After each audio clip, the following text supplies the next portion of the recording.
আসসালামু আলাইকুম। প্রিয় দর্শক, অন্য মঞ্চের আলাপচারিতায় আপনাদের সকলকে আমন্ত্রণ জানাচ্ছি। সম্মানিত দর্শক, দোহার মরুভূমির শহরে একটা গোপন বৈঠক হয়েছে। সেই বৈঠকের কেন্দ্রবিন্দুতে ছিল বাংলাদেশ এবং সবচেয়ে বড় প্রশ্ন সেখানে উচ্চারিত হয়েছে, আওয়ামী লীগের ভবিষ্যৎ কি হবে? দিল্লি কাকে সাপোর্ট করবে?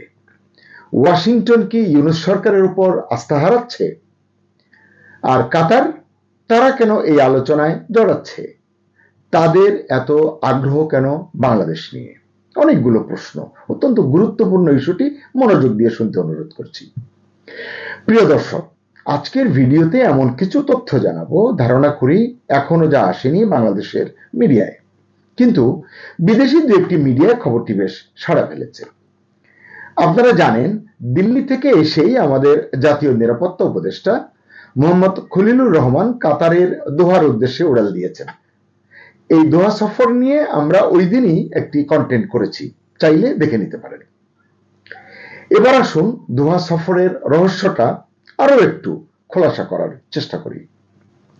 প্রথমেই বলি, এবারের দোহা সফর কিন্তু সাধারণ সফর ছিল না খলিল সাহেবের জন্য, কারণ এবার দোহায় একই সময়ে তিনটি শক্তি হাজির হয়েছে বা ছিল। এক, ভারতের গোয়েন্দা এবং ফরেন অফিসের প্রতিনিধি। দুই, মার্কিন ডিপ্লোম্যাটিক টিম। এবং তিন, কাতার সরকারের কয়েকজন বিশেষ উপদেষ্টা। কি এমন জরুরি মিটিং ছিল যে তিন শক্তি জড়ো হতে হলো? জানা গেছে সবার টার্গেট কিন্তু বাংলাদেশ। কেন বাংলাদেশ? কারণ এই সময়ে এশিয়ার সবচেয়ে অস্থির পলিটিক্যাল হটস্পট হলো বাংলাদেশ। এজন্যই দোহার হোটেল ডব্লিউ রিটস এবং ডিপ্লোম্যাটিক ডিস্ট্রিক্টে হাই সিকিউরিটি রুম বুক করা হয়েছিল বা ব্লক করা হয়েছিল। উপলক্ষ এই বাংলাদেশ।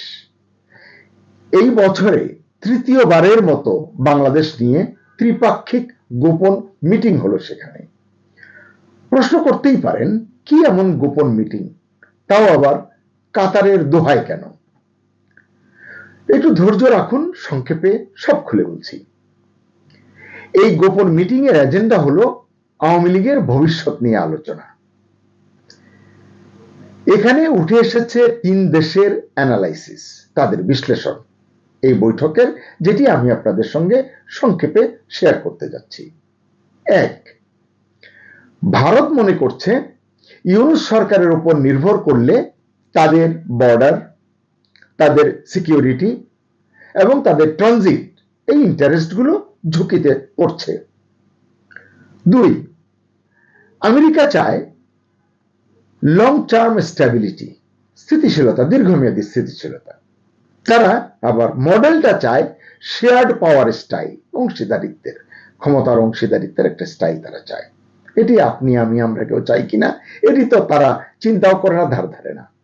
তিন, এই জায়গাটাতেই কাতার মধ্যস্থতাকারী হতে চায়, কারণ তাদেরও কিছু স্বার্থ আছে। কি সেটা?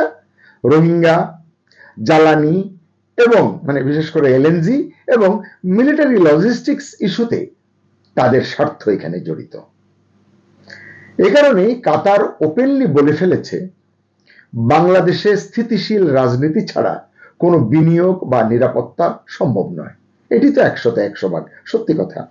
এবং তারা বলছে, এটা রিসেট করতে গেলে, এটাকে যদি আপনি নবায়ন করতে চান, ঠিক করতে যান, পুনঃস্থাপন করতে যান, সবকিছু ঠিক করতে যান, যেটি এখন ঠিক নেই বলে সকলেই আমরা বুঝতে পারছি, তারা বলছে আওয়ামী লীগকে পুরো বাদ দেওয়া সম্ভব নয়। কে বলছে এটা? কাতার বলছে যে এটা রিসেট করতে গেলে আওয়ামী লীগকে পুরো বাদ দেওয়া সম্ভব নয়। এবার নিশ্চয়ই বুঝতে পারছেন, এই ইস্যুটাই ছিল এবারের বৈঠকের মূল এজেন্ডা বা মূল বিষয়। এবার দিল্লির বিশ্লেষকটা শুনুন। দিল্লি বলছে আওয়ামী লীগকে একেবারে বাদ দিলে বিপদ, কারণ দিল্লি নিকট প্রতিবেশী। তারা কিন্তু আমাদের সম্পর্কে খোঁজখবর যা আছে তার ভিত্তিতে তারা কিন্তু সঠিক একটা সিদ্ধান্ত নিতে পারে, বুঝতে পারে। এটা আমেরিকার পক্ষে, চীনের পক্ষে, রাশিয়ার পক্ষে অত দূর থেকে যতই গোয়েন্দা কার্যক্রম থাকুক সম্ভব নয়। কিন্তু তারা বলছে বিপদ আওয়ামী লীগকে বাদ দিলে। এক্ষেত্রে দিল্লি যুক্তি দিয়েছে, তাদের যুক্তিটা হচ্ছে এরকম, তারা বলছে এটা খুব ক্লিয়ার আর কি তাদের হিসাবে, বিএনপি, জামাত, ইসলামপন্থী এই কম্বিনেশন যদি হয়, এটি ভারত বলছে, ভারতের বিরুদ্ধে ন্যারেটিভ শক্তিশালী হবে, যেটি ভারত কখনোই চায় না, পছন্দ করে না, সহ্য করে না বা করবে না। এবং বলছে তারা সেনাবাহিনী বর্তমানে নিরপেক্ষ, মানে কোট আনকোট, মানে তথাকথিত নিরপেক্ষ, আবার নির্মম এবং মৌন, চুপচাপ আছে, মানে যখন চুপ থাকার দরকার তখন গরম, যখন গরম থাকার দরকার তখন চুপ, এরকম একটা অবস্থা।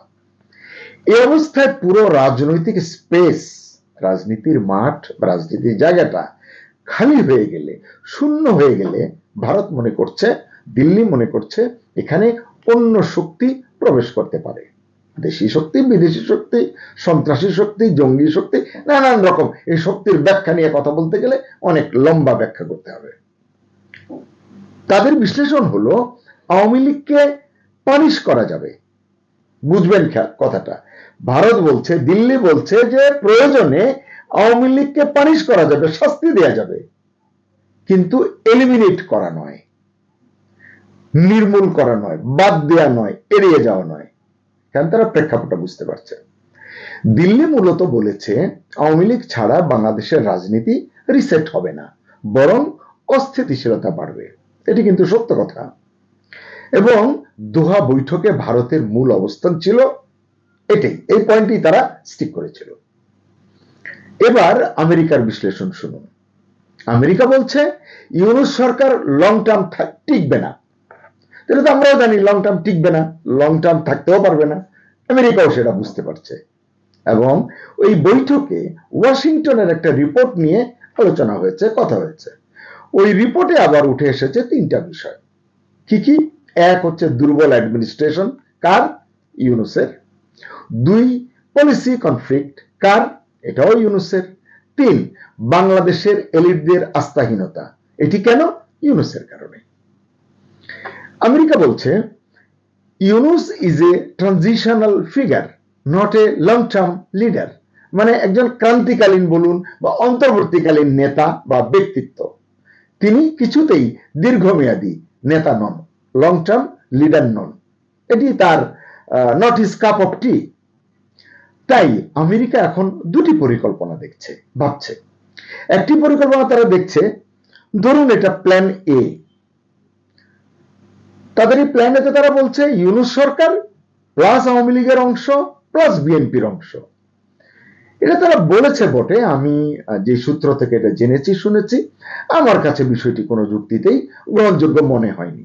যাই হোক, তারা হয়তো মেধাবী, তারা তাদের মতো করে চিন্তা করেছে।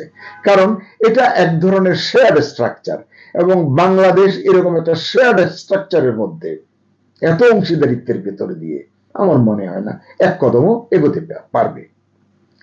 এরপর আসুন প্ল্যান বি আমেরিকার। এটা হলো আওয়ামী লীগকে আংশিকভাবে পুনর্বহাল করে একটি রিবুটেড রাজনৈতিক ব্যবস্থা, মানে একেবারে পুনর্নবায়ন, এরকম আর কি, নবায়ন একটি রাজনৈতিক অবস্থা তারা চায়। এটা নিয়ে আমি আজকে বেশি কথা বলবো না, চেষ্টা করব আগামীকাল আরেকটি কন্টেন্ট করতে, সেটাতে আমি খুলে আলোচনা করতে চেষ্টা করব। বিবিসি বাংলাকে সাবেক প্রধানমন্ত্রী শেখ হাসিনার পুত্র সজীব ওয়াজেদ জয় একটি সাক্ষাৎকার দিয়েছেন, সেখানেও তিনি অনেক গুরুত্বপূর্ণ কিছু কথা বলেছেন। এই রিবুটের সঙ্গে সেটাকে মিলিয়ে আমি একটি কন্টেন্ট করতে চেষ্টা করব। তখন যদি করতে পারি, আপনারা এটি দেখলে হিসাবটা মিলে যাবে, সবার কাছে একেবারে পরিষ্কার হয়ে যাবে। এরপর দেখা যাক কাতারের ভূমিকা। অনেকেই হয়তো জানেন, আবার অনেকে জানেন না। বাংলাদেশে কাতারের স্টেকটা কিন্তু বিশাল বড়। এর মধ্যে অন্যতম হলো ওই যে এলএনজি চুক্তি বললাম, জ্বালানির বিষয়, মিলিটারি কোঅপারেশন, আপনি জানেন অতি সম্প্রতি এটি নিয়ে বেশ সংবাদ দেখেছি আমরা। এছাড়া মধ্যপ্রাচ্যে, পুরো মধ্যপ্রাচ্যে 25 লাখের মতো বাংলাদেশি কর্মী আছে, এবং কাতারেও একটি উল্লেখযোগ্য সংখ্যক রয়েছে। ভেতরে আরো কিছু কারণ হয়তো আছে, সব এক ভিডিওতে আমি বলতে চাই না, তাহলে আলোচনাটা জটিল হয়ে যাবে। শুধু এটুকু শুনে রাখুন, কাতার এখন মধ্যস্থতাকারী হতে চায়। যেমন তারা আফগানিস্তানে তালিবান এবং আমেরিকানদের মধ্যে করেছিল, মধ্যস্থতা করেছিল, এটি আপনারা জানেন। সেরকমটা তারা করতে চায় বাংলাদেশ ইস্যুতে। তাহলে কাতারের অবস্থান কি আজকের ইস্যুতে? কি বোঝা গেল? তারা বলছে আওয়ামী লীগকে সম্পূর্ণ বাদ দেওয়ার সিদ্ধান্ত বাস্তবসম্মত নয়, ভারতের পাশে আরেকটি শক্তিকে পাওয়া গেল। তো আমি আসলে মূল পয়েন্টগুলো আপনাদের সাথে শেয়ার করলাম। এবার দেখা যাক এসব পয়েন্টের ভিত্তিতে এই বৈঠকে সিদ্ধান্তগুলো তারা কি নিয়েছে, কনক্লুশনটা তারা কোথায় টেনেছে। যতদূর জেনেছি বৈঠকের স্টেক হোল্ডারদের, মানে যারা যারা অংশ নিয়েছিল, তাদের কমন কনক্লুশন ছিল, এক, আওয়ামী লীগকে পুরো বাদ দেওয়া যাবে না, বরং লিমিটেড রিফর্মড ফর্মে ফিরিয়ে আনতে হবে। এই জায়গাটিতেই হয়তো আওয়ামী লীগের মূল যারা নেতৃত্বে আছেন সেখানে হয়তো সংকট হবে। রিফর্মড ফর্ম বলুন, রিফাইন্ড ফর্ম বলুন, আমার মনে হয় এটি কতটা কাজ করবে আমি জানি না। আমি একজন ক্ষুদ্র বিশ্লেষক, রাজনীতি নিয়ে কথা বলি, পড়াশোনা করার চেষ্টা করি। আমার কাছে মনে হচ্ছে আওয়ামী লীগের শীর্ষ নেতা যারা আছেন কেউ কেউ মানবেন, এটি আমি কালকের কন্টেন্টে আশা করছি পরিষ্কার করবো ইনশাআল্লাহ। দুই, ইউনূস সরকারকে ট্রানজিশনাল ভূমিকার মধ্যে সীমিত করতে হবে, তাকে লং টার্ম ভিশন দেওয়া যাবে না, এটি যথার্থ চিন্তা। ইউনূস সরকারের ট্রানজিশন, মানে এই পিরিয়ডটা যত দ্রুত শেষ হবে বাংলাদেশের জন্য মঙ্গল, এটি বাংলাদেশের সাধারণ মানুষরাই অনেক আগে থেকেই বলতে শুরু করেছে। এটি বলবার জন্য, বুঝবার জন্য রকেট বিজ্ঞানী হওয়ার কোনো প্রয়োজন নেই। দেশের অবস্থা এমন জায়গায় গিয়ে পৌঁছেছে, একজন রিক্সাওয়ালা, একজন সিএনজি চালক, একটি মুদি দোকানদার, একটি সবজির দোকানদার, বা খুচরা আপনার হকার, যারা মানে হকারি করে, যারা মাল ফেরি করে বেড়ায়, তারাও আসলে এই কথাগুলো এখন বুঝতে পারে নিজের জীবনের অভিজ্ঞতা দিয়ে। যাকে সে আলোচনা। তিন, নির্বাচনকে একতরফা করা যাবে না, যেটার জন্য ইউনূস সাহেব উঠে পড়ে লেগেছেন, ব্যস্ত আছেন। এই দোহা বৈঠকে এই প্রাপ্তিটুকু যদি সত্যি হয়, এটি কিন্তু বড় প্রাপ্তি হবে। নির্বাচনকে একতরফা করা যাবে না, কারণ আওয়ামী লীগ বাদ পড়লে লড়াই হবে বিএনপি ভার্সাস জামাত ভার্সাস আর্মি। আসলে আমরা ভার্সাস কেন বলেছি আমি জানি না, আসলে এটি তখন লড়াইটা হবে নিজেদের নিজেদের ভিতরে, কামড়া কামড়ি হবে। বিএনপি সেখানে থাকবে, জামাত সেখানে থাকবে, সেনাবাহিনীও সেখানে একটি বড় স্টেক থাকবে বলে মনে করা হচ্ছে, কারণ সেনাবাহিনীরও অনেকের রাজনৈতিক লেভেল নিয়ে অনেক কথা শোনা যাচ্ছে ইদানিং। চার, ভারত, মার্কিন, কাতার একটি পলিটিক্যাল রোডম্যাপ তৈরি করবে। এই যে বললাম তিনটা শক্তি জড়ো হয়েছিল, এই তিন শক্তি একটা পলিটিক্যাল রোডম্যাপ তৈরি করবে, যেখানে থাকবে পুনর্বিন্যাসের কথা, যেখানে থাকবে পাওয়ার শেয়ারিং এর কথা, এবং আওয়ামী লীগের ভবিষ্যৎ রোল কি হবে সেটা স্পষ্ট করা থাকবে, সেনাবাহিনীর অবস্থান কি হবে সেটা নির্দিষ্ট করা থাকবে, সর্বোপরি আন্তর্জাতিক গ্যারান্টি, ওই যে মেনে নেওয়া, গ্রহণযোগ্যতা, ওই জিনিসগুলো থাকবে। আরো হয়তো দু একটি ইকুয়েশন থাকতে পারে, তবে মূল পয়েন্ট হলো এগুলো।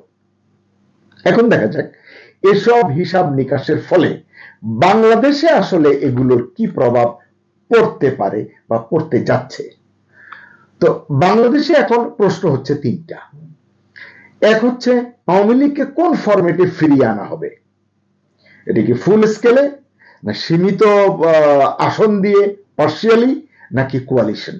জানি এর কোনোটাই ফুল স্কেল ছাড়া মনে হয় কোনোটা এখানে কাজ করবে বলে আমার মনে হয় না, এটা আমার ব্যক্তিগত মতামত, ভুল হলে ক্ষমা করবেন। দুই, ইউনূস সরকার কতদিন থাকবে, এটি নিশ্চিত হওয়া, ঠিক হওয়া খুব জরুরি। তিন, সেনাবাহিনীর নীরবতা, এই যে চুপচাপ থাকে, কথা বলে না, কি করবে, কি বোঝাতে চায়, এটিকে ডেলিভারেট কিনা, এই জিনিসটিও আসলে পরিষ্কার হওয়া দরকার। ইচ্ছাকৃতভাবে তারা এই কাজগুলো করছে কিনা, কারণ সেনাবাহিনী যা বোঝাতে চায়, যা করতে চায়, তা তারা যে মিন করে না, এটি বোঝা গেছে গোপালগঞ্জের কাণ্ড দিয়ে। ফলে তারা যা বলবে তা সহজেই কেউ গিলবে, এটি মনে করার কোনো কারণ নেই। যাই হোক, যা আলোচনা করলাম এর প্রেক্ষিতে এটি বোঝা যাচ্ছে যে বাংলাদেশের রাজনীতির পরবর্তী ফেজ তৈরি হচ্ছে দোহা, দিল্লি, ওয়াশিংটন ট্রায়াঙ্গল থেকে। দোহা, দিল্লি, ওয়াশিংটন, মানে এর বাইরে, মানে এই দোহা বৈঠক এটিই বোঝালো, কিন্তু এর বাইরে যাওয়ার সুযোগ নেই। প্রিয় দর্শক, আর বড় করব না, আমি চেষ্টা করেছি দোহা বৈঠকের একটা সংক্ষিপ্ত ইনসাইড স্টোরি বা ছবি আপনাদের সামনে তুলে ধরতে। কারণ কেন যেন আমার মনে হচ্ছে বাংলাদেশের রাজনীতির ভবিষ্যৎটা এখান থেকেই নির্ধারিত হতে যাচ্ছে। লক্ষণ আমার কাছে এমনটাই মনে হচ্ছে। তাই শেষ করবার আগে আপনার কাছেও জানতে চাই, আওয়ামী লীগ কি আবার ক্ষমতার কেন্দ্রবিন্দুতে ফিরে আসবে, নাকি নতুন কোনো সমীকরণে নতুন কোনো জোট তৈরি হতে পারে? কমেন্টে মতামত জানাতে অনুরোধ করছি। ভালো থাকুন, নিরাপদে থাকুন। আল্লাহ হাফেজ।